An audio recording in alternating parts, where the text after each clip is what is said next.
नमस्कार साथियों, मैं विकेश कुमार एक बार फिर से आपको अपना चैनल नॉलेज जंक्शन मस्ती में स्वागत करता हूं। तो साथियों, डेली प्रैक्टिस सेट का आज यह 15वां वीडियो एपिसोड है और जिनमें कुल 45 प्रश्नों का संग्रह किया गया है। अगर आपने इससे पहले का वीडियो नहीं देखे हैं तो वो मेरा प्लेलिस्ट बना हुआ है, आप प्लेलिस्ट में जाके देख सकते हैं।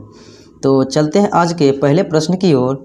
आज का पहला प्रश्न है, जीवित प्राणियों के शरीर में होने वाली निम्नलिखित में से कौन सी एक प्रक्रिया पाचक प्रक्रिया है? यानी पाचक प्रक्रिया इसमें से कौन सा है जो जीवित प्राणियों के शरीर में होती है? तो साथियों, जीवित प्राणियों के शरीर में जो है प्रोटीन का पाचन होता है एमिनो अम्ल के रूप में। तो ये हो जाएगा ऑप्शन नंबर ए, प्रोटीन का एमिनो अम्लों में विघटन। तो अगले प्रश्नों में चलते हैं। पूरे शरीर में ऑक्सीजन O2 ले जाने में महत्वपूर्ण भूमिका कौन निभाता है? तो पूरे शरीर में जो है ऑक्सीजन ले जाने वाले जो भूमिका हैं वो हैं लाल रक्त कण, यानी कि RBC जो है हमारे शरीर में ऑक्सीजन की मात्रा को जो है ऑक्सीजन का इनका काम ही है ऑक्सीजन को ले जाना और कार्बन डाइऑक्साइड को वहाँ से वापस ले आना। तो ये RBC का जो है जीवन काल वो 20 से 120 दिन होता है। इनका निर्माण अस्थि मज्जा में होता है एवं इनकी मृत्यु प्लीहा में होता है। उसके बाद है प्लेटलेट्स रक्त बिंबाणु। तो इनका जो है जीवन काल वो 3 से 5 दिन होता है और इनका जो है निर्माण अस्थि मज्जा में होता है और इनकी भी मृत्यु प्लीहा में होता है। और ये WBC यानी श्वेत रक्त कण, तो श्वेत रक्त कण जो है वह 1 से 4 दिन जीवित रहता है और इसका निर्माण जो है अस्थि मज्जा में होता है। इनकी मृत्यु रक्त में ही हो जाती है, WBC की मृत्यु रक्त में ही। तो चलते हैं आज के अगले प्रश्न में। प्रश्न संख्या अगला है, तो दुधारू पशुओं की निम्नलिखित बीमारियों में से कौन सी संक्रमणीय इन्फेक्टियस हैं? तो इन्फेक्टियस यानी कि संक्रमणीय बीमारी इनमें से कौन है जो दुधारू पशुओं में होता है? तो साथियों, इनमें से वो प्रसिद्ध बीमारी जो है फुट एंड माउथ ये भी होता है, एंथ्रेक्स ये भी होता है और ब्लैक क्वार्टर ये भी होता है और काऊ पॉक्स ये भी होता है। यानी ये चारों रोग जो है दुधारू पशुओं में होने वाली प्रमुख बीमारियां हैं। तो ये जो है फुट एंड माउथ रोग ये होता है विषाणु के कारण, जबकि एंथ्रेक्स जीवाणु के कारण, और उसके बाद ब्लैक क्वार्टर जीवाणु के कारण होता है, जबकि काऊ पॉक्स यह पशुओं में विषाणु के कारण होता है। तो ये चारों बीमारी होता है। तो मेरा राइट आंसर हो जाएगा ऑप्शन डी, 1, 2, 3, 4 यानी चारों बीमारी। तो चलते हैं अगले प्रश्न में। अगला प्रश्न है, ट्राइग्लिसराइड क्या है? तो ट्राइग्लिसराइड जो है ये बसा होता है ऑप्शन नंबर बी। फिर चलते हैं अगले प्रश्न में। अगला प्रश्न है, निम्न में से कौन मानव शरीर के ताप को नियंत्रित करता है? यानी ताप को नियंत्रित करने वाले जो ग्रंथि हैं वो हैं हाइपोथैलेमस ग्रंथि जो है ताप को नियंत्रित करता है, जबकि थैलेमस ग्रंथि का काम है दर्द, ठंडा, गर्म को पहचानना, और सेरेबेलम का कार्य है शरीर को जो है नियंत्रित करना, जबकि सेरेब्रम अगर रहेगा उसमें जो है मनुष्य के इच्छाशक्ति यानी वो मेमोरी का काम करता है। मेडुला का काम है श्वसन का नियंत्रण, उल्टी का नियंत्रण मेडुला ऑब्लांगेटा करता है। तो फिर चलते हैं आज के अगले प्रश्न में। आज का अगला प्रश्न है, इंसुलिन हार्मोन है, यानी इंसुलिन हार्मोन क्या है? तो साथियों, इंसुलिन हार्मोन जो है वह पेप्टाइड होता है ऑप्शन नंबर ए।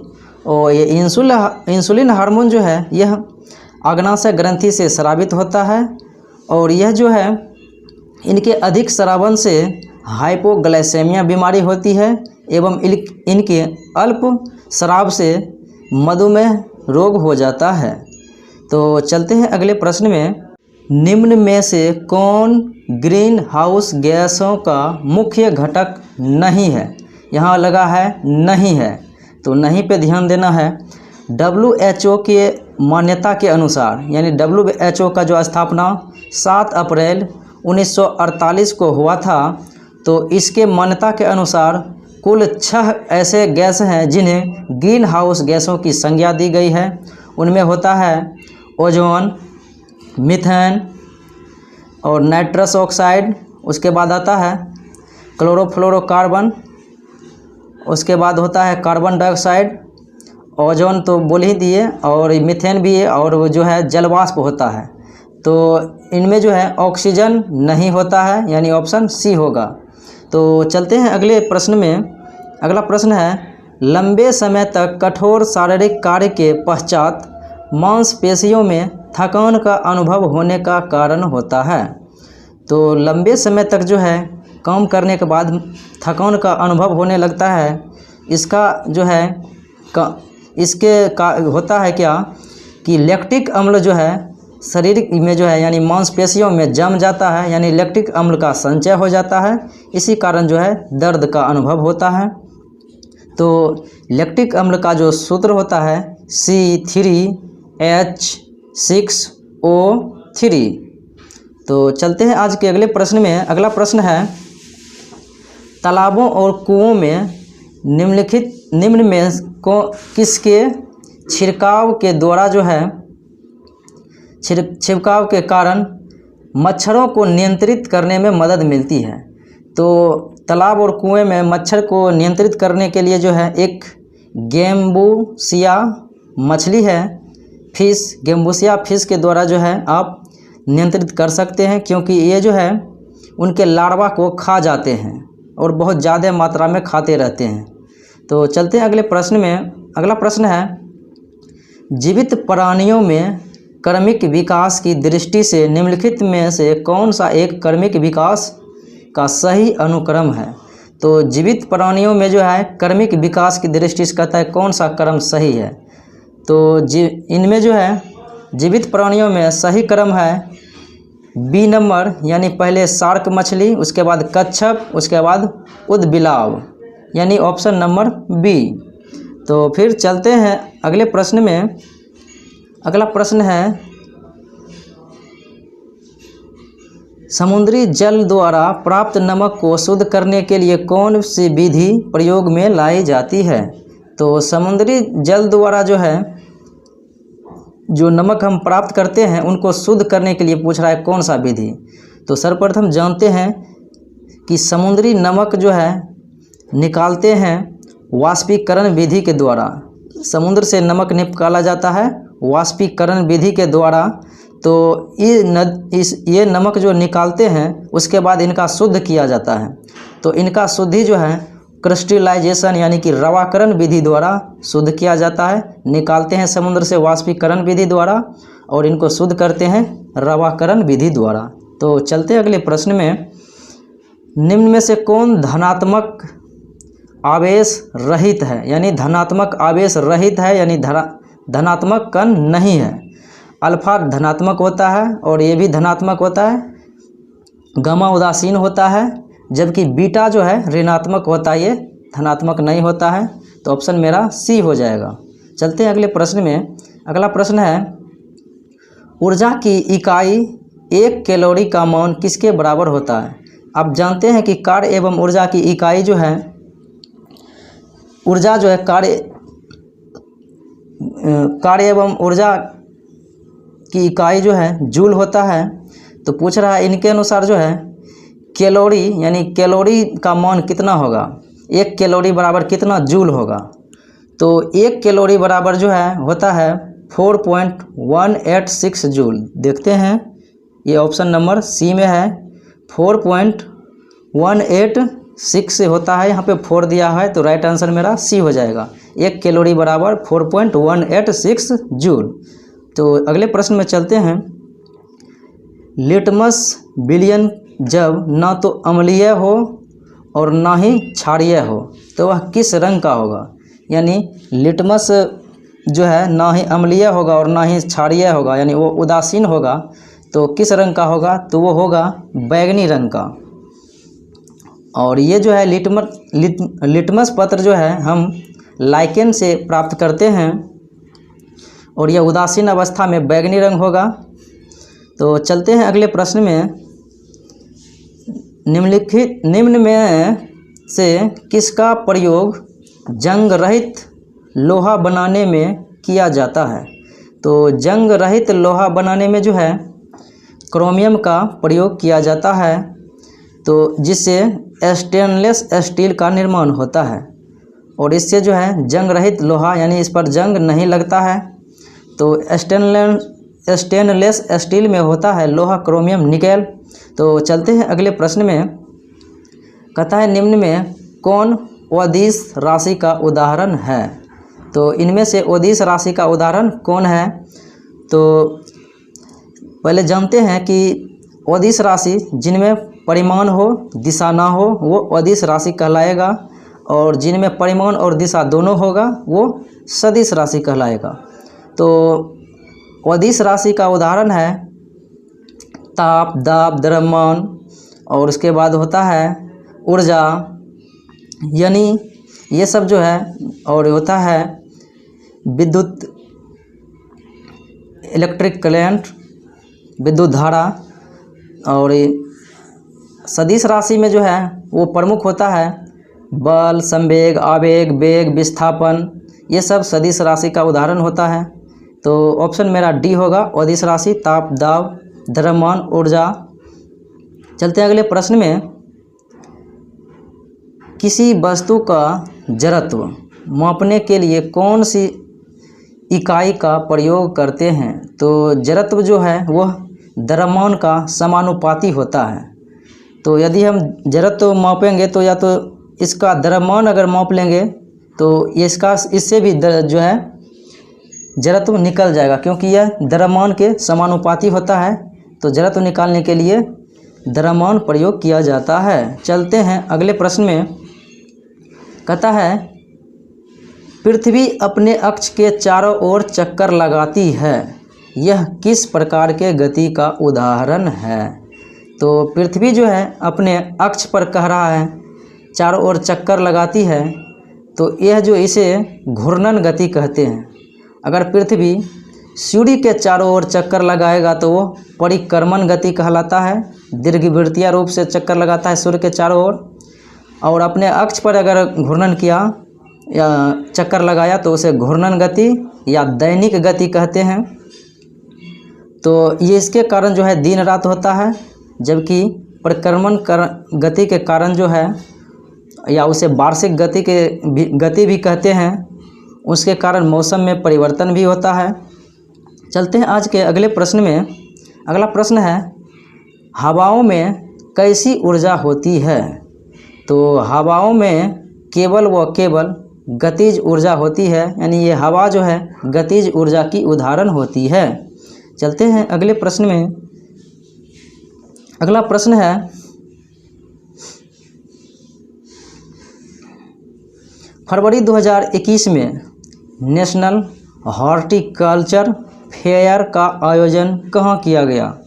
तो 8 से 12 फरवरी तक जो है यह कार्यक्रम चला था। नेशनल हॉर्टिकल्चर फेयर का आयोजन ये हुआ था कर्नाटका के बंगलुरु में, ऑप्शन नंबर सी। तो चलते हैं अगले प्रश्न में। अगला प्रश्न है हाल ही में कौन सा राज्य ई कैबिनेट प्रणाली लागू करने वाला देश का प्रथम राज्य हो गया, यानी पहला राज्य हो गया? तो ई कैबिनेट प्रणाली को लागू करने वाला जो है पहला राज्य हिमाचल प्रदेश है। हिमाचल प्रदेश को 2020 ईस्वी का जो है ई पंचायत पुरस्कार मिला था, जबकि 2021 का ई पंचायत पुरस्कार जो है वह उत्तर प्रदेश को मिला था। जबकि 2020 में एनीमिया मुक्त सूचकांक में जो है हरियाणा पहले स्थान पर था, और जबकि 2021 ईस्वी में एनीमिया मुक्त सूचकांक में पहले स्थान पर मध्य प्रदेश हैं। तो ये समझ गए होंगे। चलते हैं अगले प्रश्न में। किस मंत्रालय द्वारा वर्चुअल भारत पर्व 2021 का आयोजन किया गया। तो भारत पर्व का आयोजन जो है ये नई दिल्ली में किया जाता है।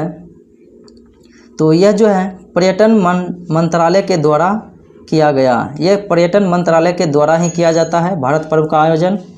तो चलते हैं अगले प्रश्न में। अगला प्रश्न है, सभी प्रारूपों में 10,000 रन अंतर्राष्ट्रीय रन बनाने वाली भारत की पहली महिला क्रिकेटर कौन बन गई है? तो सभी प्रारूपों में 10,000 रन बनाने वाली यानी टेस्ट, वनडे और T20 तीनों प्रारूप के मिलाकर 10,000 रन बनाने वाली भारत की पहली महिला क्रिकेटर बन गई है मिताली राज। और ये जो है दुनिया में दूसरा स्थान बन गई है महिला में और भारत में पहले स्थान पर। और दूसरे पहले स्थान पर जो है विश्व में वो है ब्रिटेन की महिला क्रिकेटर, वो है चार्लेट और कुछ नाम है इसी तरह से। तो चलते हैं अगले प्रश्न में। भारत का सबसे बड़ा floating solar park power plant कहाँ स्थापित किया जा रहा है? भारत का सबसे बड़ा floating solar park power plant स्थापित हो रहा है तेलंगाना में। ये जो है स्थापित हो रहा है NTPC के द्वारा। तो NTPC non technical popular category, इनकी स्थापना 1975 ईस्वी में हुआ था और इनका मुख्यालय नई दिल्ली में है। तो चलते हैं अगले प्रश्न में।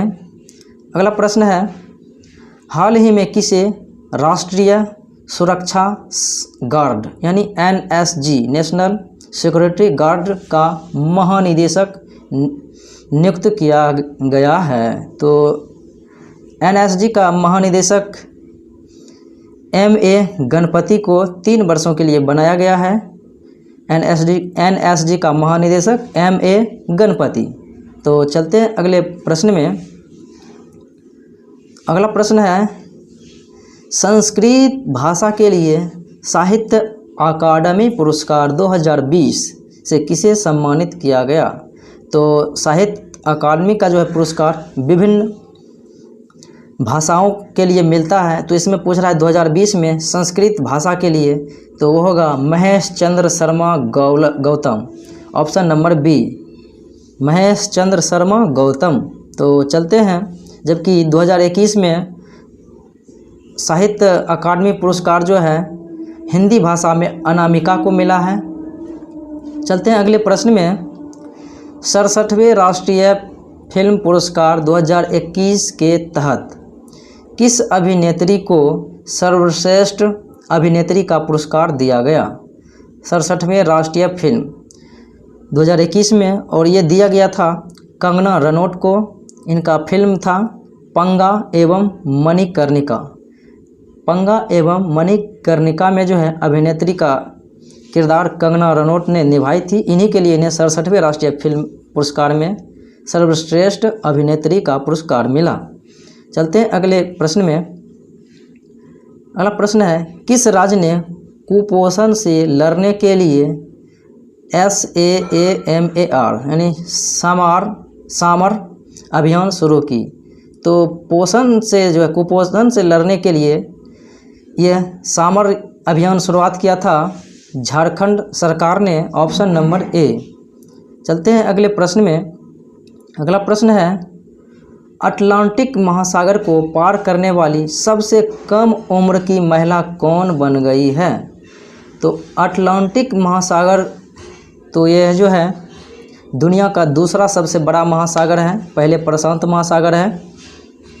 तो इसको पार करने वाली यूके की, यूनाइटेड किंगडम ब्रिटेन की 21 वर्षीय जैस्मिन हैरिसन है। जैस्मिन हैरिसन सबसे कम उम्र यानी 21 वर्ष में अटलांटिक महासागर को पार करने वाली महिला बन गई है। चलते हैं अगले प्रश्न में।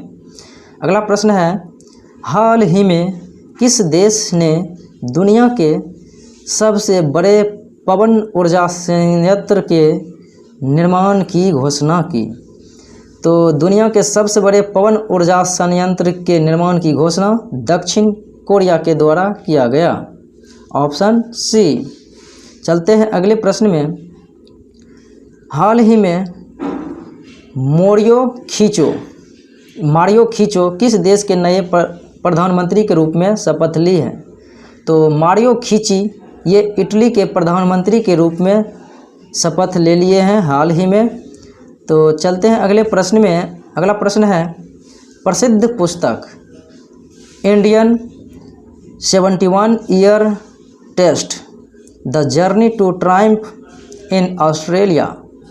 तो Indian 71 year test the journey to triumph in Australia पुस्तक के लेखक ये जो है प्रसिद्ध राइटर आर कौशिक हैं। Option number C, the journey to triumph in Australia, R Kaushik. चलते हैं अगले प्रश्न में। प्रश्न है, दिसंबर 2020 को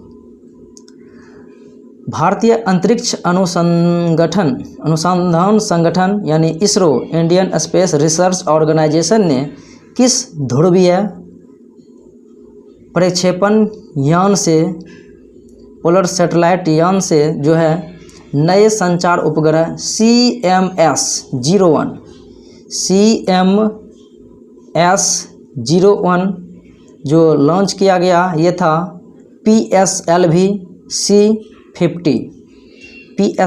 C50 के द्वारा CMS-01 प्रक्षेपण किया गया। PSLV यानी पोलर सैटेलाइट लॉन्च व्हीकल। चलते हैं अगले प्रश्नों में। दिसंबर 2020 में अमेरिकी थिंक टैंक कैंटो इंस्टीट्यूट एवं कनाडा के फ्रेजर इंस्टीट्यूट द्वारा संयुक्त रूप से जारी मानव स्वतंत्रता सूचकांक में भारत किस स्थान पर रहा?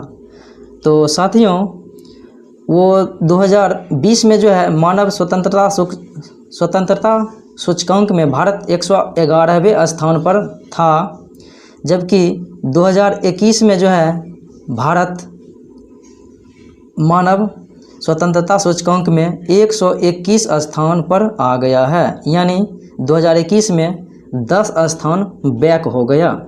चलते हैं अगले प्रश्नों में। हाल ही में द्विपक्षीय नौसैनिक अभ्यास बोंगो सागर के दूसरे संस्करण का आयोजन किन दो देशों के नौसेनाओं के मध्य किया गया? तो ये प्रसिद्ध नौसैनिक अभ्यास है बोंगो सागर, और हाल ही में चर्चा में रहा था। तो यह जो है भारत और बांग्लादेश के बीच आयोजन किया गया। Option C. चलते हैं अगले प्रश्न में। स्टार्टअप इंडिया अंतर्राष्ट्रीय सम्मेलन 2021 का आयोजन कहाँ किया गया है? स्टार्टअप इंडिया अंतर्राष्ट्रीय सम्मेलन 2021 का आयोजन नई दिल्ली में किया गया है।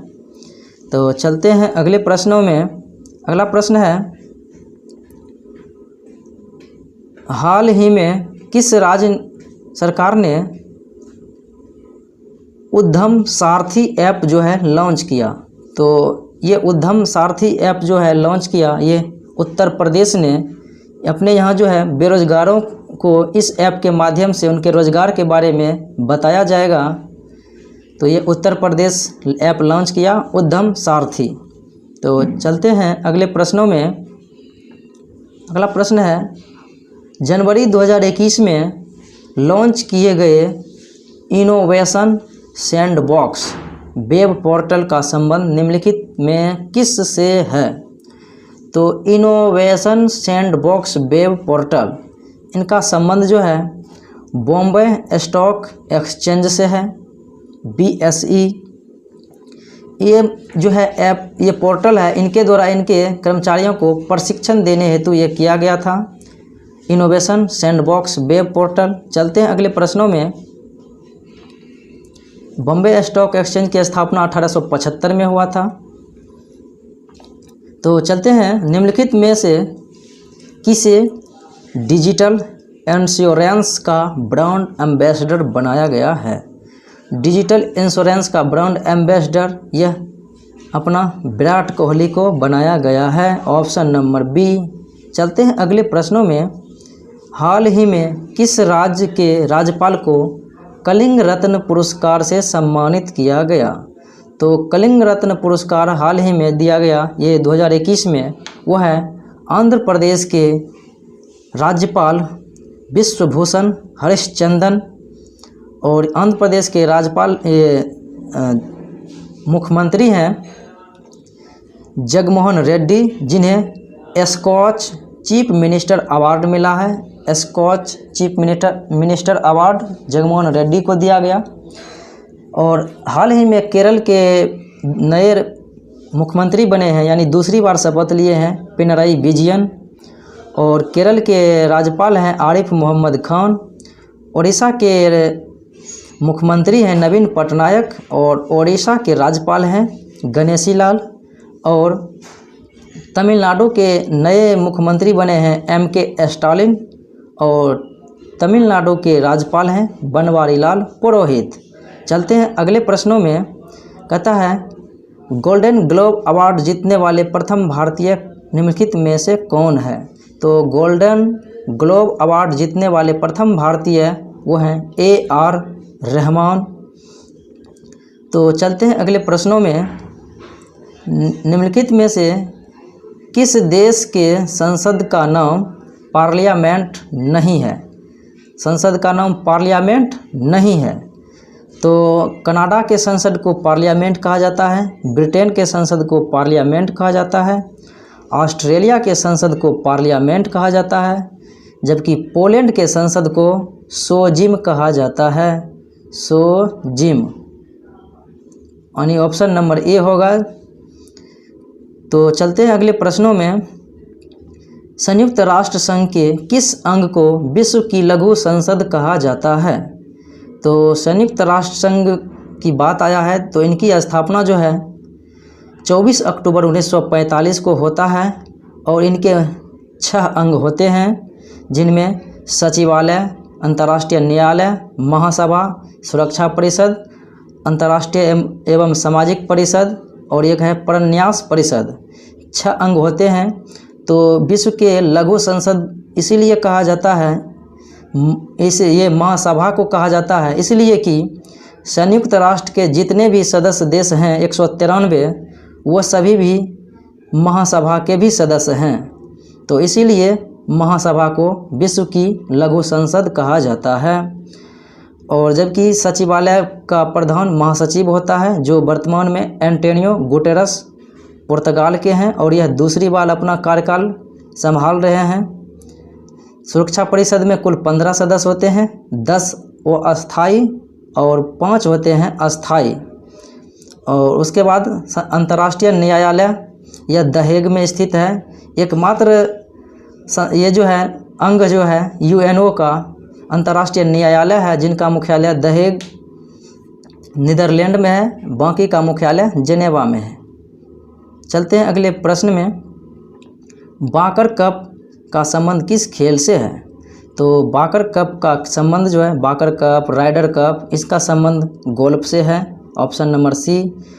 और पोलो में जो है बाकर शब्द राइडर गोल्फ से है। और पोलो में जो कप होते हैं वो एजरा कप होते हैं, राधा मोहन कप होते हैं। और ब्रिज जो है होलकर कप इसमें होता है। चलते हैं अगले प्रश्नों में। आज का आखिरी प्रश्न है, पाखु पिल्ला लोक नृत्य का संबंध किस राज्य से है? ये जो है पाखु पिल्ला लोक नृत्य बहुत ही प्रसिद्ध लोक नृत्य है और इनका संबंध मिजोरम से है। Option number A. जबकि तमिलनाडु में लोक नृत्य होता है करगम, भरतनाट्यम, गोवा में ढकनी, गुजरात में डांडिया, गरबा। तो आज का ये मेरा प्रश्न श्रृंखला ख़त्म होता है। तो मैं उम्मीद करता हूँ कि ये वीडियो आपको अच्छा लगा होगा। तो फिर मिलते हैं अगले वीडियो में।